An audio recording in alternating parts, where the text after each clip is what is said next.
tawagin ay FLR for later release. What will happen to this 80 billion? Yeah. I believe, Mr. Speaker, during the DPWH hearing last Wednesday, the unutilized funds for year 2024, is it the previous year pa, 2024? Or is it 2025? 2025. Ongoing pa po kasi ngayon. Maybe po the previous year po, 2024? A few months ago, I was able to talk to former Secretary Bonoan, and he told me that the President had instructed him not to release certain items in the 2025 GAA. So makapal po yung pinakita niya sa akin na mga dokumento na ayaw daw pong iparelease ng presidente for implementation. Kaya nga po, for later release. Ano po ang mangyayari dun sa mga natirang almost 80 billion or more than 80 billion? Mr. Speaker, as far as we know po, on the side of the economic managers, that is correct. Roughly 80 billion pesos were placed under FLR for DPWH. But when the DPWH is here po for their budget deliberations, we will confirm that to ensure that we have the proper figure. In relation, the policy decision made by the president is not to continue with all flood control projects in the DPWH. Nung una po, talagang medyo na gulat po ako doon sapagkat alam ko po na concern ng ating Pangulo sa floodings, especially in Metro Manila. Without the flood control funds for 2026, paano po ang mangyayari sa Metro Manila? Kita ko naman po yung proposal, mga institutional proposals for to divert these funds to other agencies, maganda naman po. Pero ang aking concern, paano po yung mga programa na matagal nang pinagplanuhan ng DPWH that will resolve flood control problems in Metro Manila. Anong mangyayari po doon kung walang pondo po ito ngayong 2026?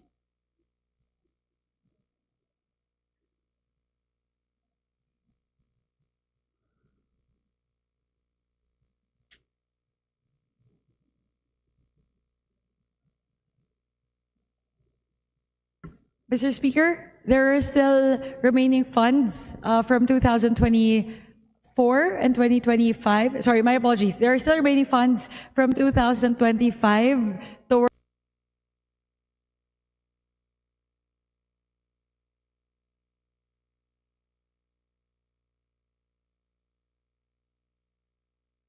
flood control programs. So those have not been implemented yet. So that was also something that the President said. That was a pronouncement from the President that the goal is to first utilize fully roughly roughly I think 250 billion pesos in flood control projects that remain unimplemented as of today for year 2025. Also for 2026, meron pong natira na foreign assisted projects worth 15 billion pesos.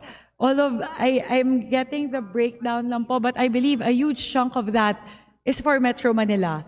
I will just confirm po what the project name is called, but the remaining 15 billion pesos in FAPS for DPWH is for Metro Manila. Yung flood control po sa Metro Manila, Mr. Speaker, Madam Chair, was already assigned to the Metro Manila Development Authority. Pero nung tinignan ko po yung fund allocation for Metro Manila Development Authority, mga 4 billion lang po. Paano kaya magkakasya yon for flood control sa Metro Manila?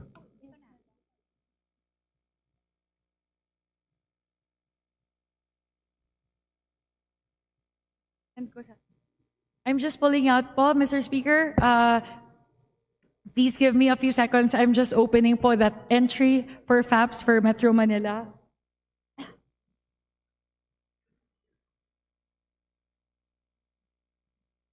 Sabi po, on 2020.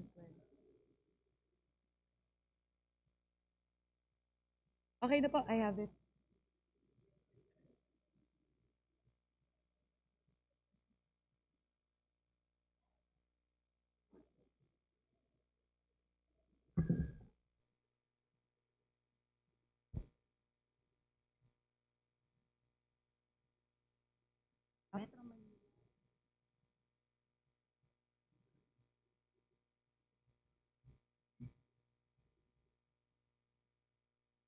It's not the Arkin River.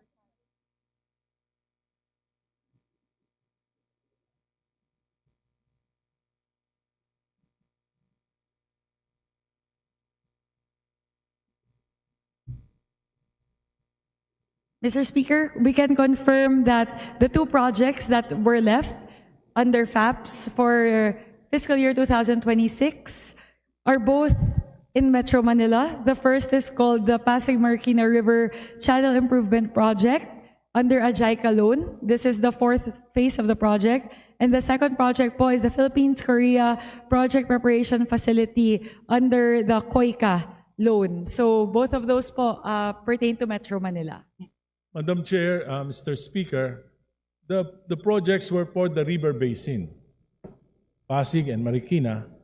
But the problem with Metro Manila is the 260 plus waterways, especially the natural waterways.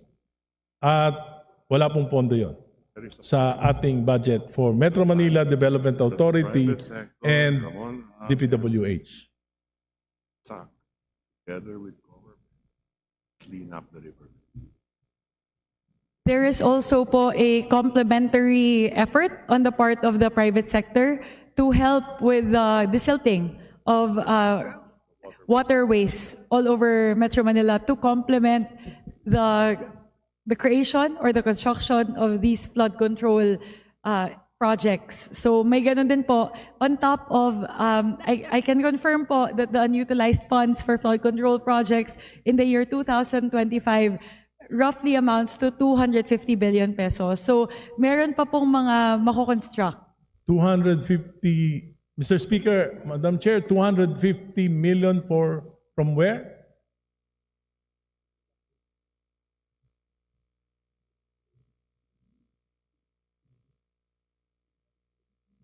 Ay, hindi, tinanggal niya. Where does it?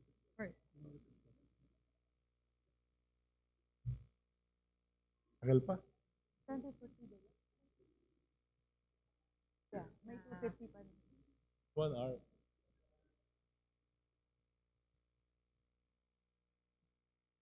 And then, 350 or out of the 350 billion?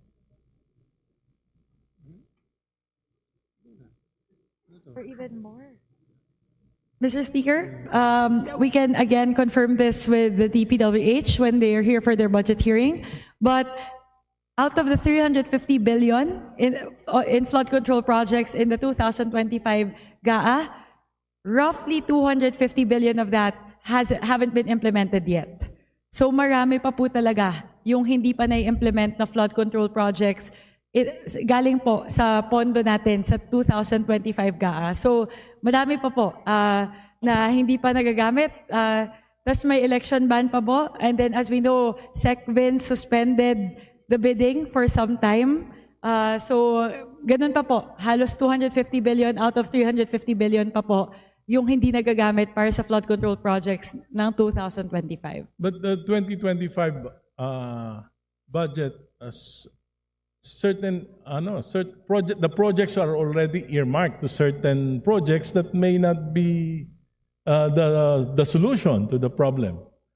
Dahil alam natin na yung 2025 GAA punong-puno ng guni-guni at kalokohan. Paano po ba yun? Ibig sabihin, yung mga proyekto na yon ay what will you, Itutuloy ba natin yung mga proyekto na yon na hindi natin alam kung tama o mali, o we will convert that to savings and spend it to other projects needed by Metro Manila? Mr. Speaker, if I may respectfully request the Honorable Erice for us to post that question to DPWH when they are here for their budget deliberations. Hindi po kasi masagot na ating economic managers kasi nasa jurisdiction po ng DPWH. It's in their jurisdiction to decide whether or not to proceed or not proceed with the projects and programs within DPWH. So we can pose that question po to Secretary Vince as to what he plans on doing with regard to the flood control projects for 2025 that haven't been implemented yet. Mr. Speaker, Madam Chair, I know that it's the DPWH who had programmed these projects. No, not DPWH, but somebody who had inserted that projects to the DPWH. Pero ito po isang major policy. Kaya po nagalit yung ating Pangulo, kaya po siya naluha dahil sa baha. At nung naluha siya at nagalit siya dahil sa baha, sa sinapit ng mga kababayan natin, kaya na-discover itong mga ghost flood control projects na ito. So kung ang major policy ng ating Pangulo ay lutasin ang flood control sa Metro Manila, dapat po na may maliwanag na plano ang ating Pangulo. And it should be a policy mismo ng ating Pangulo. And if I remember right, the Metro Manila Development Authority ay nasa ilalim po ng Office of the President. Pero ito po ay walang pondo for flood control. How's that? Ngayon po, Mr. Speaker, for 2026 budget, meron pong natira sa MMDA also under a foreign assisted project amounting to 2.6 billion. And then, if I may respond lang po to our distinguished colleague, the Honorable Erice, with regard to the first part of the question. Ngayon po kasi, given the directive of the President, he instructed Secretary Vince Dizon to review every single project that was indicated or every single flood control project included in the 2025 General Appropriations Act. Kaya po, tinigil po ni Secretary Vince Dizon lahat ng mga bidding ng mga flood control projects kasi isa-isa niya pong hinihimay kung alin po doon yung dapat ituloy pa at alin doon yung talagang questionable at hindi na dapat ituloy. So that is also in line po with the directive of the President to ensure that the flood control projects implemented are those that are actually feasible and beneficial to our countrymen. Thank you, Mr. Speaker, Madam Chair. With the scandal in the flood control projects, I think the President as well as Congress we must have to put our best foot forward. So gusto po namin makatulong sa minority, kaya po meron po akong mga panukala. In 2014, the Department of Budget and Management, the Commission on Audit, and the Bureau of Treasury under the Department of Finance introduced the Unified Account Code Structure, UACS, to harmonize the government's disparate budget and accounting classification system. Pero ito po ay hindi pa na-institutionalize. Would the Committee on Appropriation and the Department of Finance and the DBM would agree if we will file a bill that would institutionalize this UACS?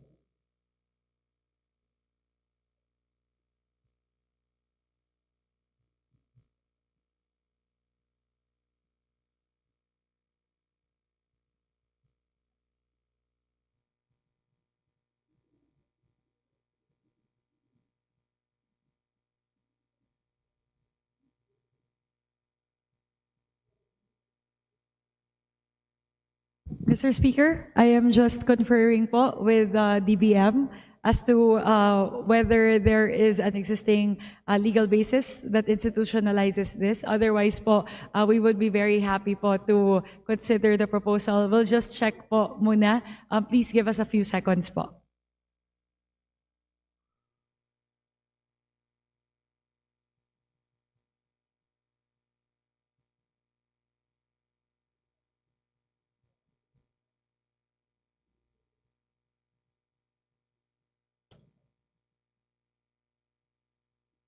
Every year, in the general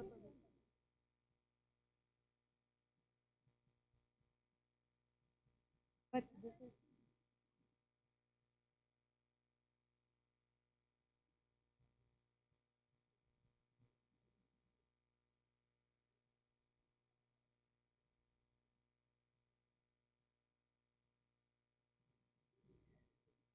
Mr. Speaker, I was informed by the DBM that that particular item with regard to the Unified Accounts Code structure is there as a general provision in the GAA. Sorry, my apologies, in the GAB. It is under Section 2 of the General Provisions, which reads, Fiscal Year 2026 Budget with Unified Accounts Code Structure. All items of appropriations in this act shall be given account codes by the DBM pursuant to the Unified Accounts Code Structure. These account codes shall be used in the release of the appropriations in this act for a unified accounting, auditing, and reporting of all financial transactions of the government. This has been, I was informed po by the DBM that this has been in place as a general provision ever since the joint circular between the DBM and the DOF was signed many years ago po. Mr. Speaker, Madam Chair, do you mean that with the passage of the GAA, the 2026 GAA, the UACs will be institutionalized by law? Every year. Mr. Speaker, It was yes, never po, we can- institutionalized before. Mr. Speaker, my distinguished colleague, this has been in the GAA every year po, ever since 2013, as stated po by the Honorable Erice.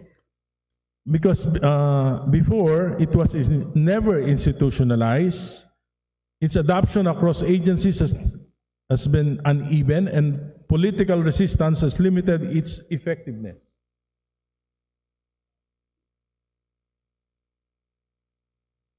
Mr. So Speaker, would you prepare to institutionalize this UACs through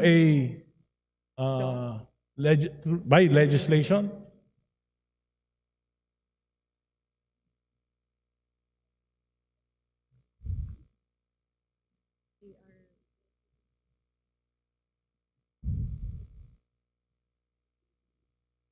Mr. Speaker, I was informed by our economic managers that they are working on a bill pertaining to budget modernization, and they are going to put in a provision pertaining to the institutionalization of the UACs.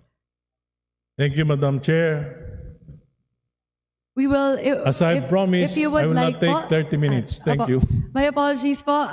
The DBM says po that they would be happy to furnish a copy of the draft of the said bill to the Honorable Erice, so you can take a look po if that is sufficient in terms of the institutionalization of UACs. Yes, Madam Chair.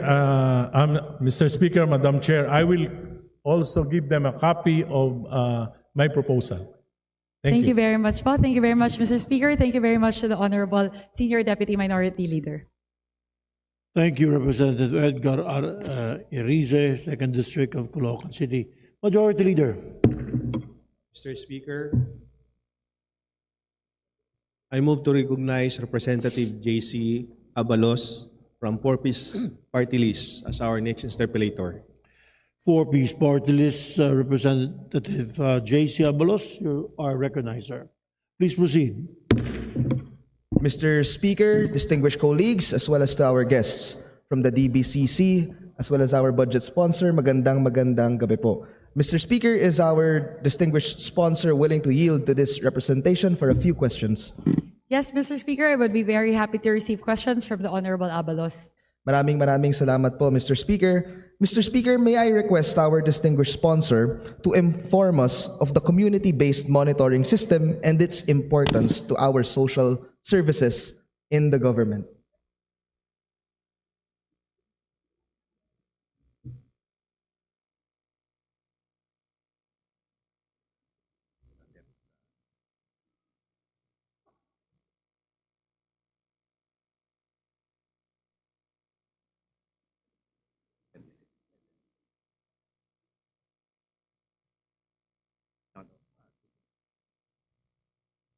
Oh, so that is the...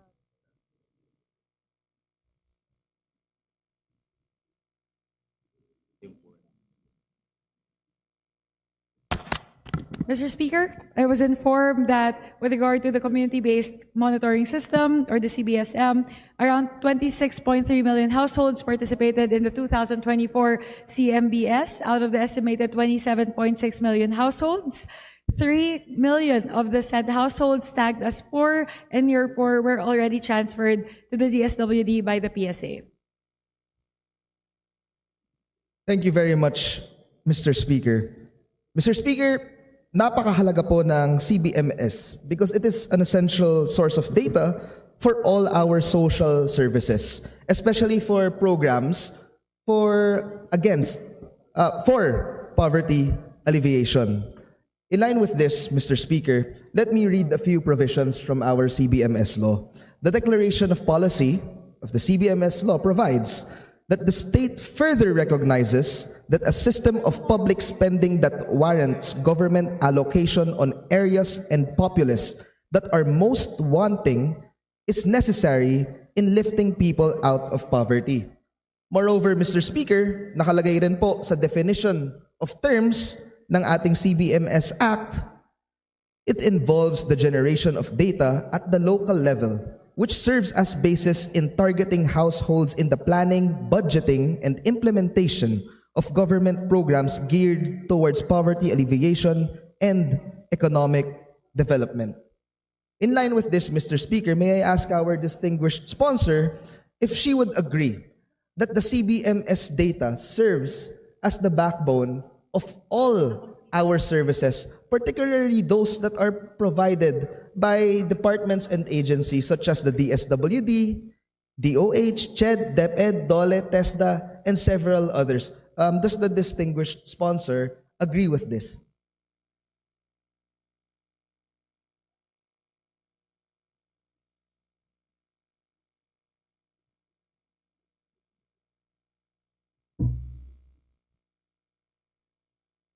Yes, Mr. Speaker, we recognize the importance of that. Actually, a lot of agencies, apart from those mentioned by the Honorable Abalos, already request for data from the CBSM. So as mentioned, DSWD, DA, DOE, TESDA, PhilHealth, NCSC, DepEd, DOLE, and Department of Health. So yes, it is very important in the implementation of social protection programs. Thank you very much, Madam Sponsor. Mr. Speaker, this is the reason that why during the 2025 budget deliberation, I inquired about the status of the CBMS, in which the PSA reported to us that the POPSEN CBMS last year was 70% complete and was expected to be finished by October 2024. However, according to the PSA, they said last year, due to typhoons and other unforeseen factors which caused delays in data gathering, the target completion was moved to December 2024. This was during the budget deliberations last year. Mr. Speaker, would our distinguished sponsor confirm this information? Actually, Mr. Speaker, we are happy to provide an update on this. So as of today, the data is complete. So now 26.3 million households are already in the CMBS. So kompleto na po. So, Mr. Speaker, 100% na po ng households ay covered. Yes, Mr. Speaker, 100% of the households that participated in the CMBS, and that represents 26.3 million households. But back to my question, Mr. Speaker, could our distinguished sponsor confirm that as of last year, the original target deadline of December 2024 was not met? It wasn't completed. Yes, Mr. Speaker. And Mr. Speaker, could our distinguished sponsor also confirm that during a committee meeting of the Committee on Poverty Alleviation last Congress, the agency stated that upon completion of the CBMS in December 2024, the data would be delivered to DSWD on a staggered basis until March 2025? They have already delivered. The PSA has already delivered 3 million of that to DSWD. So during the original time frame, only 3 million was then completed. Is that correct, Mr. Speaker? Yes, that is correct. The PSA confirms. They also confirm that there is a delay in the completion because of several typhoons that delayed the process. So, Mr. Speaker, for clarification, how many households again are covered now that it's 100% complete? Mr. Speaker, that would be 26.3 million households at 100% of the target. Mr. Speaker, may I know from the distinguished sponsor the exact date when the CBMS data was completed? It will be August of 2025, Mr. Speaker. Just last month. Okay, Mr. Speaker. First of all, I would like to thank the distinguished sponsor for relaying to us that the CBMS data is already complete. That being said, Mr. Speaker, since we were only informed that the CBMS data was only completed this year, month of August, paano po natin maasahan na ang budget proposal ng bawat ahensya na may kinalaman sa social services ay nakaayon sa mismong datos na kailangang bigyang gamiting batayan para sa kanilang mga programa kung nung simula ng taon, hindi pa po ito available, Mr. Speaker? Mr. Speaker, we can confirm that 9 agencies are already using it. So napapakinabangan na po yung listahan na meron po sa ilalim ng CBSM. Okay, Mr. Speaker. Mr. Speaker, I would just like to manifest that we are currently discussing the 2026 national budget. And it's very vital that we base the national budget for 2026 on relevant data. And we have been informed that the CBMS was only completed last August. So gusto ko lang, Mr. Speaker, kumuha ng assurance na ang bawat social services ng bawat departamento natin, tulad ng DSWD o ng DOH o kaya ng mga CHED, napakahalaga po na nakabasa yan sa CBMS. Ngayon, Mr. Speaker, kung sa planning stage pa lang ng ating budget, hindi pa nako-complete ang CBMS at hindi po siya ginamit bilang isang batayan, gusto ko po makakuha ng assurance na evidence and data-driven po ang ginagamit nating budget sa bawat social services, Mr. Speaker. So sana po magkaroon po tayo ng assurance na sa mga parating na taon, Mr. Speaker, maiwasan po natin ang mga delay sa community-based monitoring system. That way, for all of our social services, di lang sa DSWD, kung hindi para sa lahat, at least nakatali po siya at nakabatay po siya sa tamang datos. Dahil I would just like to put on record, Mr. Speaker, August this year lang natapos ang CBMS. At nahirap pong paniwalaan na ginamit po siya bilang batayan nung kinakraft ang budget kung hindi pa po siya natapos. At sa mga parating na taon, Mr. Speaker, sana gamitin po natin ang CBMS dahil nagbibigay po tayo ng survey on a household level. And naniniwala po ang representation na ito, Mr. Speaker, that social services, budget for social services, they deserve to go in areas that most deserve it. And the CBMS Act is our basis for that, Mr. Speaker. Yun lamang po, Mr. Speaker. Maraming salamat po, distinguished sponsor. Thank you very much po, Mr. Speaker. The PSA assures that this data will be leveraged. We share the advocacy of the Honorable Abalos that the implementation of social protection programs should be data-driven and based on actual data. So hopefully po, dahil nakompleto na po ng PSA, yung database ng CBSM, sana po magamit na po at mapakinabangan na talaga ng maraming ahensya ng gobyerno. Mr. Speaker, before I close my interpellation, just a few quick questions for the other agencies attached to the DBCC. First of all, this is regarding the block grant. Mr. Speaker, Section 22, Article 12 of the Bangsamoro Organic Law provides that the formula of the block grant shall be reviewed by the Intergovernmental Fiscal Policy Board 5 years after its effectivity, which is fiscal year 2025. To consider the fiscal needs of the Bangsamoro government and the actual revenues it shall be able to generate, and to ensure that all block grant expenditures are transparent and performance-based. Given that the proposed block grant for year 2026 amounts to 93.982 billion, which is 12.7% higher than the 2025 GAA appropriation of 83.4 billion, may we ask, Mr. Speaker, how has the review of the block grant been?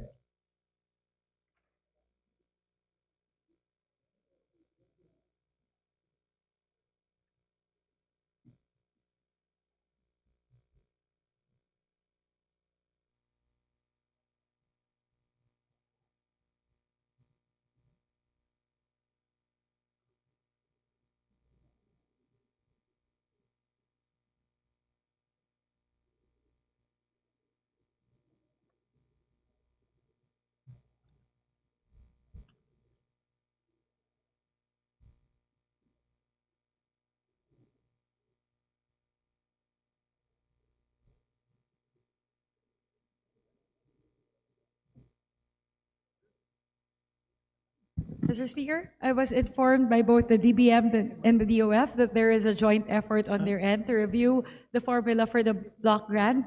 They have already enlisted a third-party consultant to look into reviewing this formulation, the formula for the block grant, in conjunction, in line with the Bangsamoro Organic Law. They are also adjusting this to take into consideration the Supreme Court ruling that Sulu will no longer be part of the BARM. So that's something that they are looking at. And ADB is actually willing to help in this initiative. Maraming salamat, Mr. Speaker. As a follow-up question, given that there are currently probes by the Commission on Audit on the funds of the Ministry of Basic and Higher Education, particularly on a disbursement of 1.77 billion in one day, how can the BARM government ensure the transparency of these funds to the people? Aside from reports to Congress, does the BARM have a mechanism to show to the public where the annual block grant goes?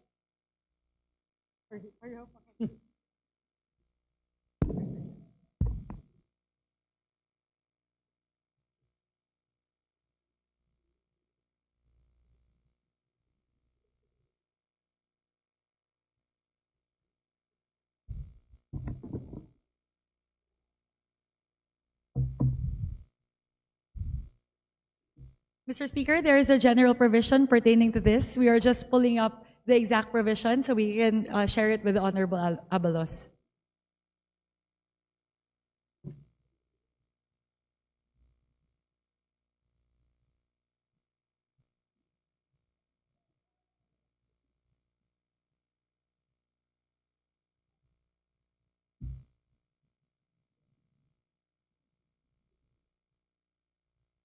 Mr. Speaker, there is a special provision within the BARM ALGO funds that reads, the Bangsamoro government shall submit quarterly reports on the utilization of its shares to the COA through electronic means and post the required reports on the BARM's website.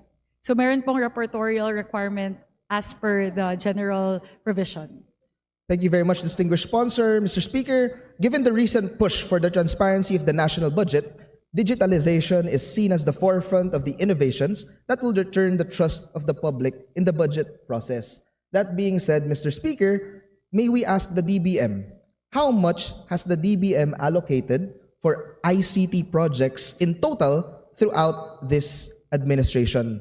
And Mr. Speaker, may I also know, what are the projects that are lined up for the ICT projects and are they being implemented?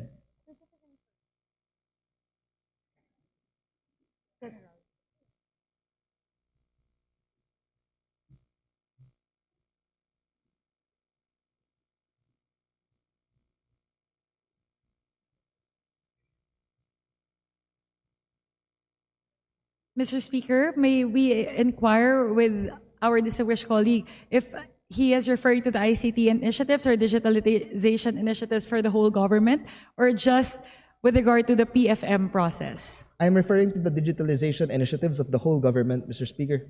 Thank you, Mr. Speaker. We can furnish that.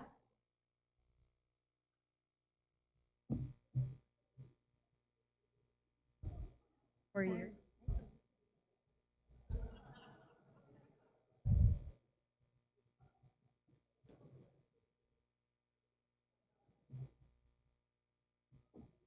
Details. Mr. Speaker, we can provide the total amount that was spent on ICT-related expenditures on the part of the DBM towards digitalization. So in 2023, 24 billion. In 2024, 64 billion. In 2025, 68 billion. We would be very happy to furnish the Honorable Abalos with a detailed list. However, we can also provide the top 5 departments by budgetary allocation if our distinguished colleague so desires. Thank you very much, distinguished sponsor, Mr. Speaker. And in addition to that, may I also request the DBM to provide us other details such as suppliers and service providers for our ICT programs. That The would whole be for government. all po? Okay, sure. We can quickly enumerate po the top 5 departments by budgetary allocation. First would be DepEd. Second would be DICT. This is in terms of budgetary allocation. The third would be the judiciary. Fourth would be DILG. And fifth would be DOF. So we can provide po the details and as requested by the Honorable Abalos, the suppliers for each of the different ICT initiatives. Yun lamang po, Mr. Speaker, distinguished sponsor. Maraming salamat po. Maraming salamat for Peace Party List, Congressman J.C. Abalos. Mr. Speaker, there being no other member from the minority who wishes to interpolate, I move that we terminate the period of interpolation for the general principles and provisions. Thank you, Congressman Abalos. What does the House say? Mr. Speaker, on the part of the majority, we join the minority in moving for the termination of the interpellation on the general principles and provisions. Thank you, Majority Leader. There is a joint motion to terminate the interpolations of the proposed budget of the, general principles as stated. Is there any objection? The chair hears none. The interpolations of the proposed budget, therefore, as stated in the agency, is terminated. Majority Leader.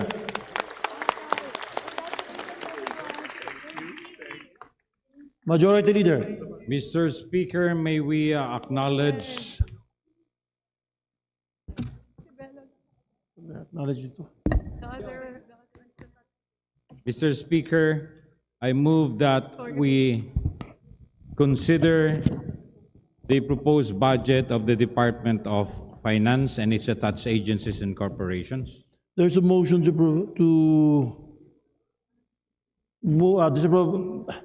there's a motion for the budget of Department of Finance. Majority Leader, kindly repeat.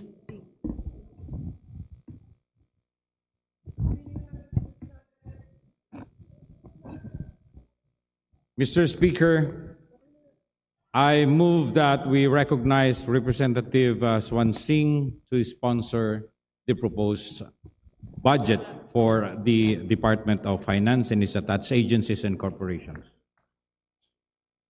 There's a motion to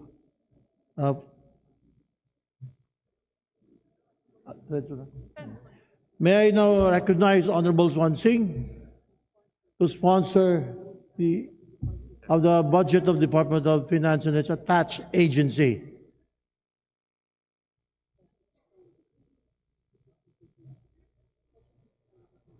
Majority Leader?